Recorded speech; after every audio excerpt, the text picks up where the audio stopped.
During this video, we're going to talk about how to focus your program evaluation. Evaluation is more than just collecting information. By spending time up front and patiently working through each step of the focusing process, your results will be less random and much more useful. It is critical to select up front what you intend to evaluate. You don't have the time to collect and analyze tons of data, and your clients don't want to spend the time providing information you won't use. So choose carefully. Do you need to know how well the date, time, and location worked?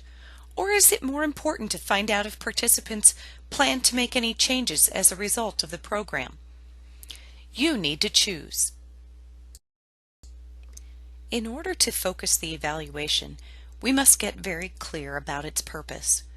What are your reasons for evaluating this particular program? Is it part of a grant requirement? Are you trying to improve the program?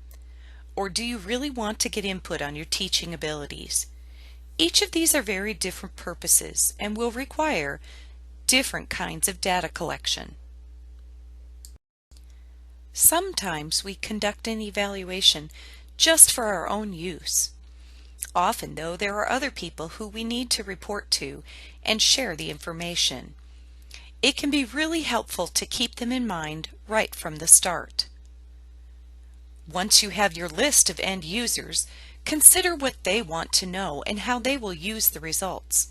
If they will use the results to make budget decisions, that is completely different than using the results to measure your merit. The next step in focusing your program evaluation is to make a list of the questions that you and the end users want to address. Be sure to examine your questions and break them down into small enough pieces so that they will direct your data collection efforts. Once you've identified the key questions that need answers, you can begin identifying indicators that will answer them. Indicators answer, "How will I know it?" Many samples of indicators can be found in the 4-H Common Measures reference table. Finally, we've reached the last step in focusing our program evaluation. Now that you've clarified what you want to know, who will receive the information, and what indicators you will use, you are ready to decide what type of data to collect. Will you need numbers?